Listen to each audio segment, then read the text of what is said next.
Fuck you! Politics. It's definitely something. Whether you like it or not, it exists. Have you ever watched the news and look at politicians yap and say, yeah, I could do a better job?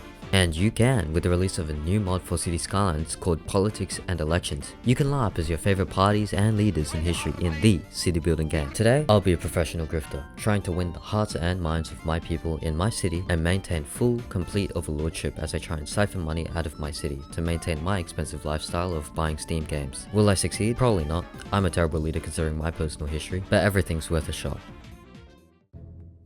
In attempt number 1, the goal was just to play around with the mod a little bit. I realized you can edit the term lengths so that elections can be called earlier, although significantly shorter terms of around 20 days ultimately leads to ridiculously high taxes for commercial and industrial zones, since the Labour and Unions Party kept heightening their taxes and I didn't know why. I realized that opinion polls fluctuate daily depending on your party's policies and promises, and sometimes, depending on whether the city was in crippling debt or not, the city would be more in favor for more conservative and right-leaning parties in times of significant crisis. And election stats show what problems people are concerned for, or at least I think, which is for me since every few hours I decided to start over. The main reason people voted was primarily because of poor education, whatever that means. Does that mean that they're poorly educated, or does that mean they want more education? I'm probably just stupid though. There's also this cool button which can shut Chirper's mouth, because in this mod, Chirper becomes 100 times more annoying than it usually is.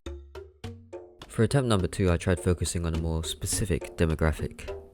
The educated. I placed down primary schools, high schools, and everything in between. Even if we had the smallest bit of demand for more education, I placed more schools down. The children were becoming more indoctrinated, and to be honest, it kinda worked. Although I didn't win a majority most of the time, I did get some seats in the government. I micromanaged my party, adding new policies and dropping old ones in a test to see which policies would help the polls in elections, and to be honest, for most of it, I copied the Labour and Unions government since they were winning most of the time. I also slightly tweaked my political stances on the economy and social politics, ranging from being slightly right or left leaning to eventually becoming a centrist because it was giving me the most votes. It was then I realized the true power of this mod.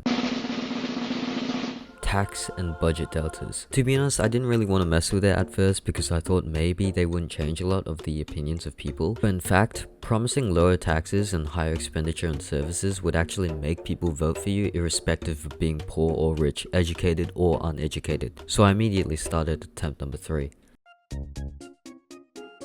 After discovering the power of both tax and budget deltas, the mod just became way too easy in my opinion. By my first election, I'd already taken every seat in government, and I just continued to dominate the entire government by promising extra spending on services while being politically neutral throughout the entire attempt. At this point, I thought I had basically cracked the meta of the mod, which mainly came from 2 parts. Number 1 is to take advantage of the budget and tax deltas. Promising higher taxes during the beginning of your city before slowly reducing to around 8 to 10% for all zoning types when your city gets larger guarantees you votes. Also, immediately crank up all service budgets by like 30 points and never change that position. The second point is to be a centrist. By being too extreme on either end, your opinion polls plummet to around 0 to 10%. I tested out my theory to the meta even further by going into one of my really old cities to test this theory out, and I got the exact same result like my smaller cities. Safe to say, I've managed to become the master at this mod. After winning election after election, I've managed to siphon enough money to purchase every Paradox DLC known to man.